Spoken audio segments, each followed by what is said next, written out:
In the bitter cold of the Soviet winter, the air was thick with the smell of blood, gunpowder, and fear. The year was 1942, and the Eastern Front was a nightmare. German forces pushed relentlessly into Soviet territory, leaving a trail of destruction in their wake. The ground was torn up by explosions, and the sky was perpetually clouded with smoke. Every inch of land was contested, and every soldier's life was at risk. Amid this chaos, a single figure moved quickly through the carnage. Dr. Yekaterina Ivanova. She was no stranger to the horrors of war, but each new day felt like a step closer to the edge. As a surgeon in the Soviet army, she had seen things that would haunt most people for a lifetime, yet she pushed on. There was no other choice. The wounded needed her, and she had to keep fighting, even if it meant losing herself in the process. The conditions in the field hospitals were far from ideal. There was never enough space, never enough equipment. At any given moment, dozens of soldiers lay in makeshift beds, some with injuries so horrific that even the most experienced doctors could hardly bear to look at them. Supplies were always running low, bandages were soaked with blood, medical tools were few and far between, and medicines were practically non-existent. But Dr. Ivanova was a woman of iron resolve. She had learned long ago that in the chaos of war, you couldn't afford to hesitate. There was no room for weakness, no time for doubt. Every decision could mean the difference between life and death. Her reputation had grown among the soldiers as the woman who could do what others thought impossible. She operated with a focus and precision that few could match, often working for hours on end without rest. Her hands were steady, but her eyes, though sharp, revealed a weariness that couldn't be hidden. She had performed countless surgeries in the last few months, her mind pushing her body past its limits. She couldn't remember the last time she'd had a full night's sleep or eaten a proper meal. Every time she closed her eyes, it was to the sounds of screaming soldiers and the sight of blood-streaked bandages. Yet even in the face of this relentless pressure, Dr. Ivanova's commitment to her patients remained unwavering. She was a skilled surgeon, yes, but it was her heart that truly set her apart. The men she operated on saw her as a symbol of hope, a beacon in the midst of all the darkness. They trusted her with their lives, and she would not let them down. But there was a cost to her dedication. As the days turned into weeks, and the weeks into months, Dr. Ivanova felt the weight of the war bearing down on her. The exhaustion was almost unbearable, and yet there was no time to rest. The soldiers needed her, and she needed to keep fighting, not just for them, but for herself. The war was far from over, and Dr. Ivanova knew that each day would bring new challenges, new horrors. But she also knew that as long as she could still stand, as long as she still had the strength to fight, she would never give up. The war raged on, and so would she. The battle for Stalingrad was unlike anything Dr. Ivanova had ever faced. It was the winter of 1942, and the city, once a thriving industrial hub, was now a shattered wasteland. The Soviet forces had been pushed to their breaking point, but there was no turning back. The Nazi forces had advanced deep into Soviet territory, and Stalingrad stood as the last line of defense between them and the rest of the Soviet Union. The air was thick with smoke, the streets littered with debris, and the sound of artillery echoed constantly across the city. Every inch of ground was contested, and every soldier, from the youngest recruit to the seasoned veteran, was thrown into the chaos of the fighting. Dr. Ivanova had been stationed at a field hospital on the outskirts of the city, but even here the front lines felt dangerously close. Casualties poured in by the hour, men with shattered limbs, torn flesh, and wounds so severe that the blood seemed to never stop flowing. It was a nightmare that seemed endless, and the constant pressure was wearing her down.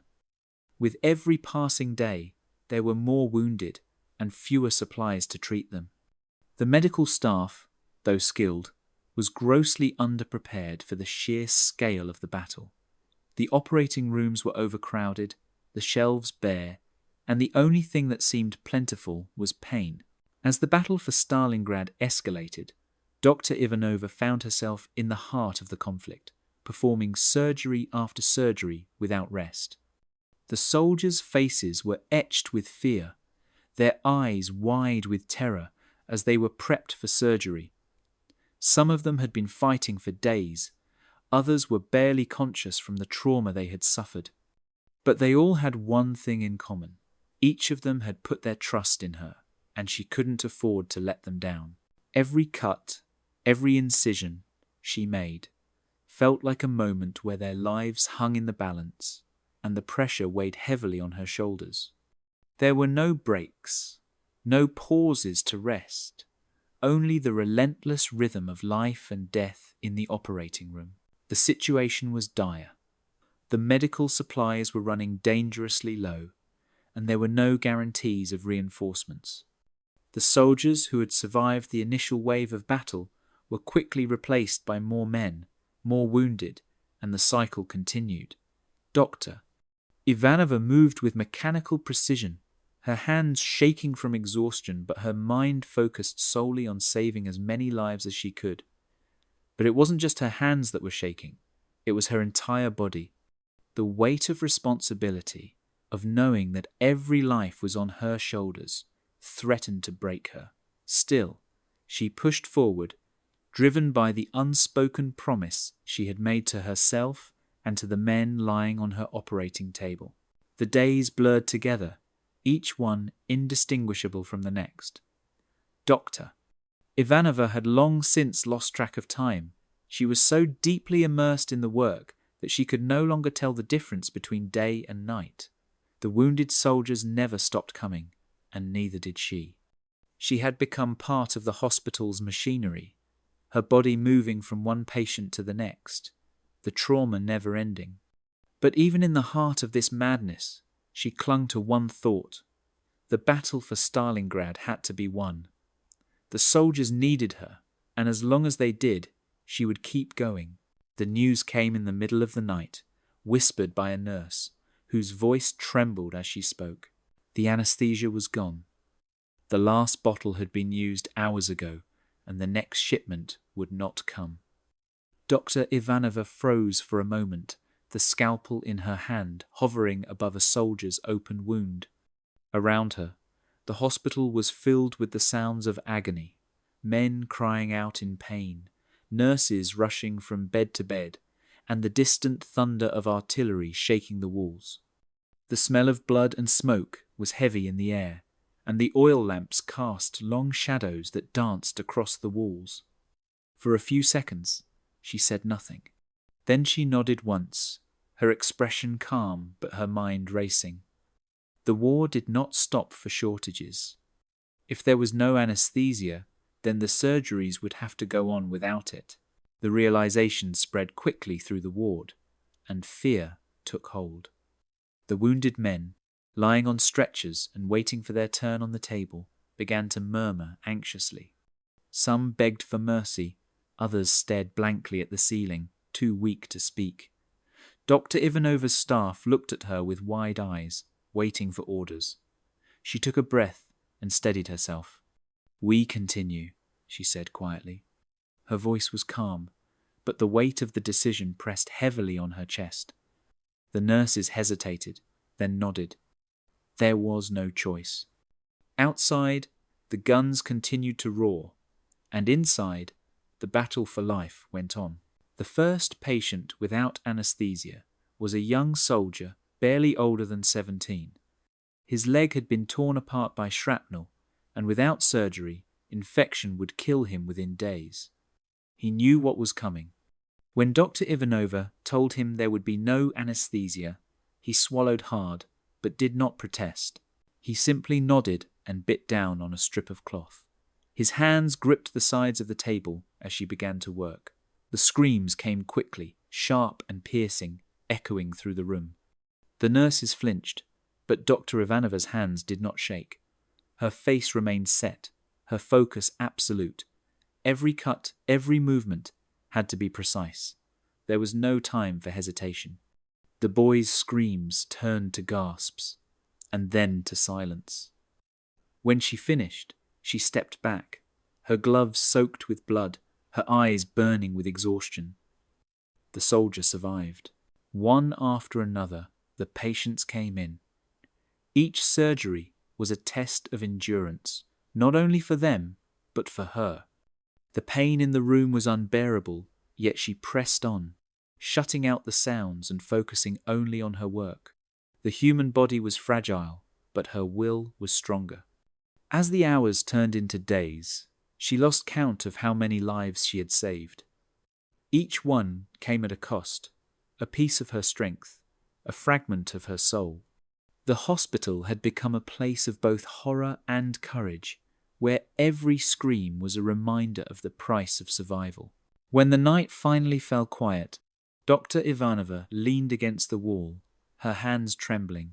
The exhaustion was overwhelming, but she did not allow herself to rest. The men outside still fought, and the wounded would still come. There was no room for weakness. As long as there was breath in her lungs, she would keep going. The war demanded everything, and she was willing to give it.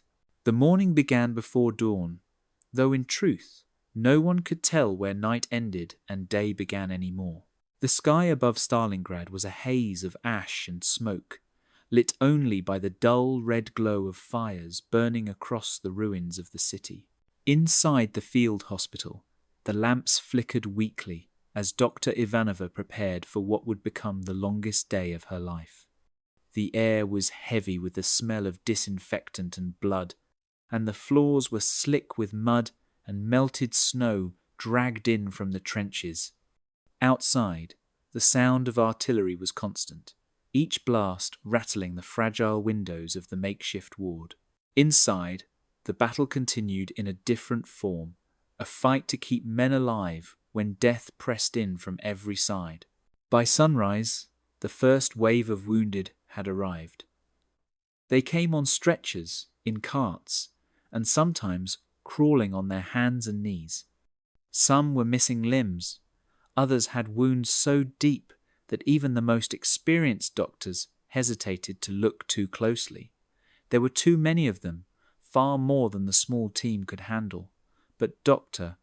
Ivanova didn't flinch. She rolled up her sleeves, wiped her brow with the back of her glove, and began. The first incision of the day marked the beginning of a 72-hour stretch that would test the limits of her endurance, her sanity, and her humanity. The surgeries blurred together. There was no rhythm, no pause for rest. Only the endless cycle of cutting, stitching, bandaging, and moving on to the next patient. Time ceased to exist. Hours passed unnoticed, replaced by the ticking of her heartbeat and the distant roar of battle. Her hands moved on instinct, guided by years of training and an unshakable will to save lives. Each operation was a battle of its own. Some soldiers fought through the pain, clenching their teeth or whispering prayers. Others passed out from the shock, their bodies trembling as she worked to close their wounds.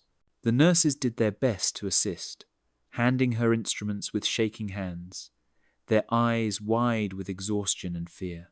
By midday, her body began to rebel. Her fingers cramped, her legs ached, and her vision blurred from fatigue. Yet she refused to stop. Each time she thought of pausing, another stretcher would arrive. Another soldier would cry out for help. She could not abandon them. The thought of resting, while men bled out a few feet away, was unthinkable. Her hands trembled as she gripped the scalpel tighter, forcing herself to steady her breathing. She whispered quietly to herself, a mantra to stay awake, to stay focused. Every life mattered, every heartbeat worth saving. As the hours dragged into the night, the toll became visible. Her face was pale, streaked with sweat and dust.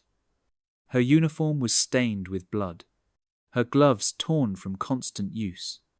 When a soldier gripped her wrist and whispered thank you through cracked lips, she almost broke. She wanted to weep, to collapse, but she couldn't. There were more waiting, always more. By the time the lamps dimmed and silence finally fell over the ward, Dr. Ivanova's body was nearly lifeless. Her head throbbed, her arms hung heavy at her sides, but her eyes still burned with a quiet fire. She had lost count of how many lives she had touched that day, how many had slipped away despite her efforts. What she did know was simple. She would wake up tomorrow and do it all again. The war had no mercy, and neither could she. There were moments when the noise of war outside faded, but the silence inside the operating room was heavier than gunfire. It was not the silence of peace, but of men holding back screams, the kind of silence that made every heartbeat feel louder, every breath feel stolen. Doctor. Ivanova stood in the center of it, her hands slick with blood, her face pale under the dim light. Around her, the nurses moved like ghosts, their eyes red from exhaustion, their voices reduced to whispers. The air smelled of iron, sweat, and disinfectant. Every surface was stained from the day's work, every instrument a reminder of how much had already been lost. The next patient was carried in by 2 orderlies, his face white as snow, his uniform was soaked through, his left arm shredded by shrapnel. There was no anesthesia, only a strip of leather for him to bite down on. Dr. Ivanova looked at him and saw fear behind his eyes, but also something else, something steadier. He gave her a faint smile, and though his lips trembled, he managed to whisper, "Do what you must, Doctor. I trust you." His words cut through the chaos, and for a moment the sound of artillery outside seemed distant, unimportant. She nodded once, forcing her trembling hands to steady. When she began to cut, the man bit down hard, his body tensing as the blade opened his flesh. His muffled cries filled the room, yet he never looked away. His eyes stayed fixed on the ceiling, and from between clenched teeth came the strangest thing, a laugh. "You have steady hands, Doctor," he rasped between breaths. "That means I will live." The nurses exchanged glances, their own eyes wet. His bravery did not lessen the horror, but it made it bearable. Dr. Ivanova's throat tightened, but she didn't stop. She worked quickly, efficiently, every movement guided by necessity, every second a fight against time and blood loss. One by one, more soldiers came. Each endured the impossible, and yet some found the strength to speak to her. A man missing half his leg whispered that he was proud to have fought for his country. Another, shaking uncontrollably, reached out a trembling hand to touch her sleeve, murmuring, "Don't cry, comrade doctor. You are doing good." She hadn't realized there were tears on her cheeks until that moment. She didn't even remember when she started crying. Maybe it was when the first man thanked her, or when another went still mid-sentence, his heart giving out before she could finish the stitches. As night fell, the silence deepened. The moans quieted, the stretchers emptied one by one, and the candles burned low. "Doctor!" Ivanova leaned against the table, her hands raw and blistered, her chest heavy with exhaustion. The soldiers had borne their pain without complaint, and through their endurance, they had given her something she didn't know she needed: strength. Each one she saved was a small victory against the darkness closing in around them. She realized then that courage was not the absence of pain, but the refusal to surrender to it. Outside, the sound of artillery began again, a low rumble rolling across the ruins of Stalingrad. Inside, the silence returned, but it no longer felt hopeless. It was the silence of men who had faced agony and chosen to live. Dr. Ivanova looked down at her trembling hands and whispered to herself, "If they can endure this, so can I." Then she turned back to the next stretcher and reached for her scalpel. The night was far from over. By the winter of 1943, stories of the woman surgeon at Stalingrad had spread far beyond the crumbling city walls. Soldiers spoke her name in hushed tones around campfires, between shifts at the front, and in the crowded bunkers where men huddled against the cold. They called her the Iron Angel, a name whispered with both reverence and disbelief. Some said she had worked for 3 days without rest, others that she had saved entire platoons by herself. Few had seen her face, but all knew her story. She had become more than a doctor to the men of the Red Army. She was a symbol of what endurance looked like when everything else was breaking apart. For Dr. Ivanova, the legend meant little. She didn't see herself as anything but a woman doing what had to be done. When she looked in the cracked mirror above the wash basin, she saw dark circles under her eyes, hands calloused and scarred, hair streaked with dust and ash. The face of a legend, they called her. But all she saw was fatigue. Her uniform hung loosely on her thin frame, the fabric stiff with dried blood and antiseptic. Sleep was a luxury she had long forgotten, and even when she closed her eyes for a moment, the screams of the wounded echoed in her mind. The soldiers, however, clung to her name like a lifeline. Letters were sent from units along the Volga, addressed simply to the doctor in Stalingrad. Some contained words of thanks, others prayers for her safety. Once, a young soldier approached her as she was washing her instruments, his leg freshly bandaged from surgery. He saluted her awkwardly and said, "Comrade Doctor, the men say you do not fear death." She smiled faintly, shaking her head. "No," she said quietly, "I fear it every day. That is why I fight it so hard." He nodded, and for a moment there was a shared understanding between them. But the more her reputation grew, the heavier the pressure became. Commanders began sending more wounded to her field hospital, trusting her skill above all others. The workload doubled, then tripled, and her team could barely keep up. She operated through the night, fueled only by black tea and adrenaline. Her body screamed for rest, her fingers sometimes locking mid-surgery from fatigue. Once, she fainted while stitching a wound, collapsing against the table before forcing herself back up moments later. The nurses tried to stop her, but she refused. "If I stop, he dies," she murmured, pointing to the soldier on the table. They didn't argue again. As days turned into weeks, she became something unshakable in the eyes of those around her. Men saluted her in the corridors, some with tears in their eyes. They saw in her not just a doctor, but proof that survival was still possible. Yet inside, Dr. Ivanova battled a growing emptiness. Each life saved filled her with pride, but each one lost carved a new hollow inside her. She began to wonder how much of herself would remain when the war finally ended, if it ever did. One evening, as the guns outside fell silent for the first time in weeks, she stepped outside the hospital tent and looked at the frozen river. Snow fell quietly, covering the ruins in white, hiding the scars of battle beneath a fragile peace. For a brief moment, she allowed herself to breathe. The soldiers would remember her as the Iron Angel, the doctor who never stopped, but only she knew the truth. Legends are born not from strength, but from necessity, and she was no angel. She was simply a woman who refused to let death win. By the second day, Dr. Ivanova's body had become an extension of the instrument she held.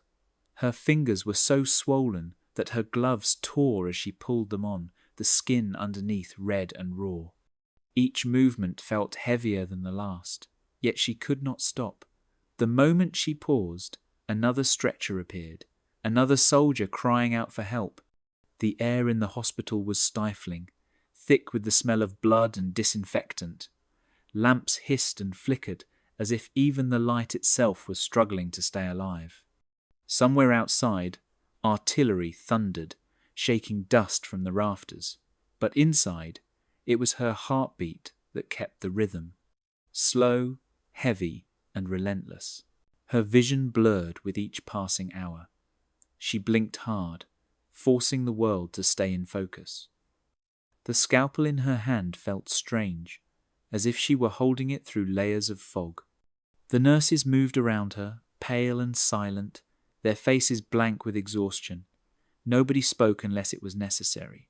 Words took too much energy. A young nurse, no older than 20, dropped a tray of instruments, and the metallic clatter echoed across the room. For a moment, everyone froze. Then, Doctor.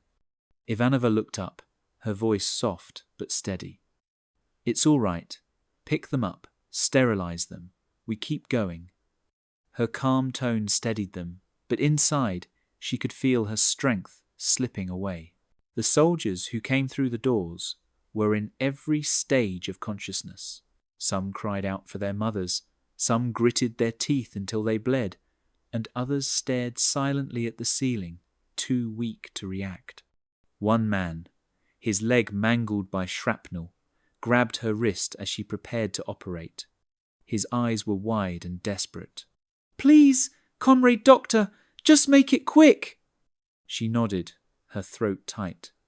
There was no quick way to save him, only careful cuts, steady hands, and the sound of his screams filling the air. Every time a soldier cried out, she felt it echo in her chest. Each sound was a reminder of how far beyond human limits she had gone. By the end of the second day, her hands no longer felt like her own. They shook constantly, her fingers barely able to grip the instruments. She could feel the blood pounding behind her eyes, the world spinning every time she bent over a patient.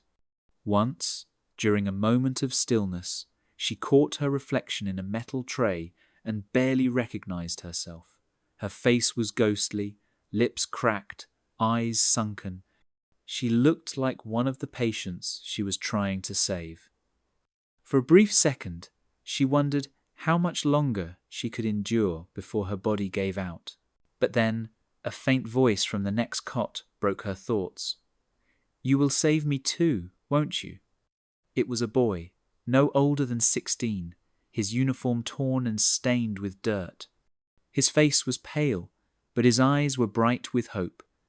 That single look was enough. Dr. Ivanova straightened her back and nodded. "Yes, I will."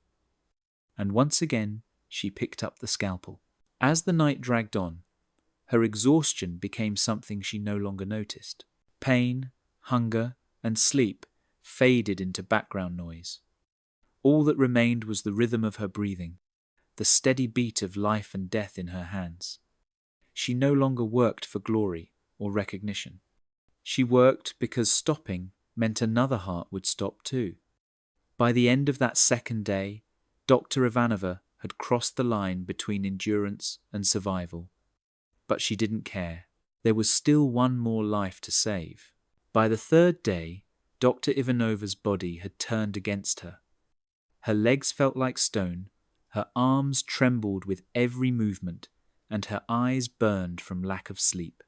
She had not eaten in nearly 2 days, surviving only on sips of bitter tea and sheer willpower. The lamps in the operating room flickered weakly, their glow casting long shadows that danced across the walls. The line between dream and waking had begun to blur. She could hear voices that weren't there, whispers of men long gone, and yet her hands kept moving, her mind locked in the rhythm of life and death. The war outside had not stopped, and neither could she. Each surgery now felt like walking through fog. Her fingers no longer obeyed her thoughts completely. Once so precise, her movements were slower, less certain. The nurses noticed, but no one dared to say it aloud. They were as exhausted as she was, their faces pale, their eyes glazed with fatigue. The entire hospital felt like it was holding its breath, running on the last scraps of human endurance. The sound of gunfire outside had grown faint, almost distant, as if even the war itself had paused to watch her struggle. A soldier was brought in near dawn, his chest torn open by shrapnel. He was young, barely 20, his uniform shredded, and his skin pale from blood loss. The moment Dr. Ivanova saw him, she knew how fragile the line was between life and death. Still, she prepared her instruments, her mind fogged but determined. "We'll save him," she murmured, more to herself than anyone else. The nurses nodded, moving automatically. But as she began to operate, her hands slipped. The scalpel trembled. Sweat dripped from her forehead onto the open wound.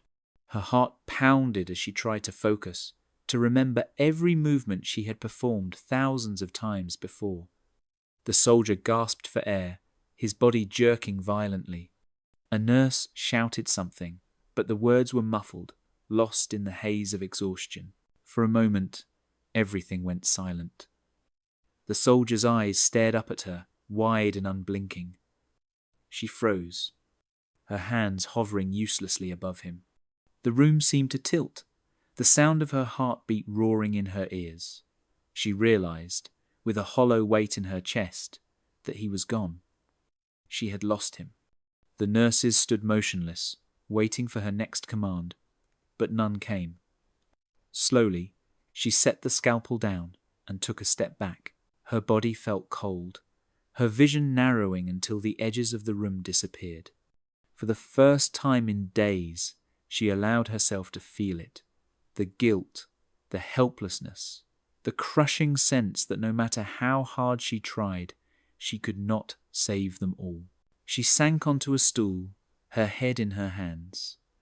Around her, the hospital buzzed quietly, the world still moving forward while she sat frozen. The nurses carried the body away, covering the boy's face with a sheet. Dr. Ivanova stared at the blood on her gloves, the dark stains that no amount of scrubbing could erase. Her hands, the same hands that had saved dozens, had failed one. She whispered a prayer under her breath, her voice breaking halfway through. Then a sound pulled her back. Another stretcher, another life. The moment of grief passed as quickly as it came. She stood, her knees shaking, her vision still blurred, but her resolve unbroken. The war did not stop for sorrow, and neither could she. As she picked up the scalpel once more, her hands steadying through sheer force of will, she whispered quietly, "Forgive me, but I must go on." It was her darkest hour, but it would not be her last. The third night bled into morning, grey and cold, but something had changed. Outside, the snow had stopped falling, and for the first time in days, the sky was clear. Inside the hospital, the air still smelled of blood and smoke, but there was a quiet hum of relief. A truck had arrived just before dawn, its tires caked in mud, carrying crates marked with red crosses. Inside them lay what felt like a miracle: fresh bandages, clean instruments, and at last, bottles of precious anesthesia. For a moment, the doctors and nurses simply stared, too stunned to believe it was real. Then Dr. Ivanova smiled, small and weary but genuine, the first true smile anyone had seen from her in days. She ran her fingers over one of the bottles as though it was something sacred. For the first time since the battle began, she would not have to hear her patients scream. The change was immediate. When the next group of wounded soldiers was brought in, there was no more biting down on belts or muffling cries with rags. The nurses moved quickly, preparing the anesthesia as Dr. Ivanova steadied herself beside the table. As the gas took hold, the soldier's breathing slowed, his face relaxing into something almost peaceful. The silence that followed was not the silence of pain, but of calm. The nurses looked to her, their eyes bright with hope. It was as if the hospital itself had been given a heartbeat again. Still, even as the new supplies eased her work, the memories of those 3 days without anesthesia clung to her. The faces of the men she had operated on haunted her every time she closed her eyes. Some of them had survived, walking slowly now through the snow outside the barracks, their bodies wrapped in bandages, their eyes full of gratitude. Others had not. Yet among the survivors, something unspoken bound them to her. When they passed her in the corridors, they would straighten their backs or nod silently, as if saluting her without words. To them, she was more than a doctor. She was the reason they were still alive. One afternoon, as she stepped outside to breathe the cold air, a soldier she had treated approached her.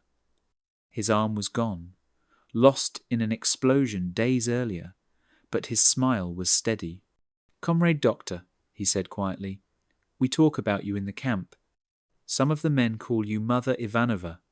They say you fought death with your bare hands." She looked at him, her throat tightening.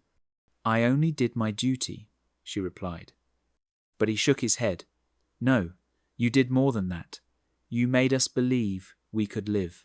She didn't know what to say. The words caught somewhere between pride and sorrow. The truth was that she didn't feel like a hero. The war had taken too much from her for that word to mean anything. Yet when she looked at the soldiers limping across the yard, laughing softly among themselves, she saw something she hadn't seen in a long time. Hope. Fragile, but real. That night, as the lamps burned low, Dr. Ivanova sat by the window, watching the snow drift over the silent battlefield. Her hands still ached, her body still trembled, but she no longer felt alone in her fight. The men she had saved were her proof that even in the worst darkness, light could still survive. She whispered quietly to herself, "We will endure." Outside, the stars shimmered faintly through the smoke, and for the first time in weeks, she believed it. When the last guns fell silent in Stalingrad, the city was nothing more than a graveyard of smoke and stone. The battle that had begun months earlier ended in victory, but it was a victory carved from blood. The Soviet flag rose over the ruins in February of 1943, fluttering weakly in the icy wind. Around it stood soldiers who had endured the unimaginable, men who had stared death in the face and survived. Among them was Dr. Yekaterina Ivanova, though she did not stand on the battlefield. She sat in her hospital tent, her hands trembling as she removed her stained gloves for the final time. The fighting had ended, but the war inside her had not. The hospital was quieter now. Where once hundreds of soldiers filled every cot, now only a few remained. Most were recovering, their wounds healing, their laughter slowly returning. Yet for every man who lived, there were dozens who never made it to her table. The silence of the ward felt unnatural, heavy with ghosts. Dr. Ivanova walked between the rows of beds, checking on the men who had become more like family than patients. Some smiled weakly when they saw her. Others reached out to touch her sleeve, whispering words of thanks. She smiled back, but the smile never reached her eyes. Inside, she felt hollow. One morning, an officer entered the tent with a small box in his hands. His uniform was crisp, despite the dirt that clung to his boots. "Comrade Ivanova," he said formally, "for your service at Stalingrad, the Soviet army thanks you." He opened the box to reveal a medal glinting in the faint sunlight. She stared at it for a long moment before nodding. The medal felt heavy when he placed it in her palm, but not as heavy as the memories it represented. She thanked him quietly, though her voice wavered. After he left, she set the medal aside. It didn't feel like honor. It felt like a reminder of how much had been lost. The doctors and nurses who had worked beside her urged her to rest. Orders soon followed. She was to be sent on leave, away from the front, away from the endless stream of blood and suffering. When the truck came to take her from the city, she stood for a long time outside the hospital tent, looking back at the ruins of Stalingrad. Smoke still rose in the distance, curling into the grey sky like the breath of the dead. She could still hear the echoes of the wounded in her mind, their cries, their laughter, their words of gratitude. She wondered if those sounds would ever fade. The road away from Stalingrad was lined with destruction. Burned-out tanks lay half buried in snow, the skeletons of buildings leaned against the horizon, and the earth itself seemed scarred beyond repair. As the truck rumbled forward, Dr. Ivanova closed her eyes. Images flashed behind them, faces, hands, open wounds, the flicker of lamps in the long nights of surgery. She had saved countless lives, yet she could not shake the feeling that a part of her had been left behind on those operating tables. When she finally reached her new post, far from the front lines, she found herself unable to rest. Sleep came in fragments, haunted by the memory of the soldier she couldn't save, by the whispers of the ones who had thanked her as they slipped away. Yet, despite the pain, there was something else, something fragile and powerful. It was the knowledge that her work had meant something, that in the darkest hours of the war she had brought light, however small. As she stood by the window one evening, the sun setting over the snow-covered fields, Dr. Ivanova pressed her hand to the medal still pinned to her chest. The war had taken everything from her, but it had also shown her what it meant to endure. She whispered softly to herself, "For them, I will keep going." Outside, the wind carried the sound of distant gunfire, a reminder that the war was not yet over. But for the first time in months, she allowed herself to breathe. The battle for Stalingrad was done, and her part in it would never be forgotten.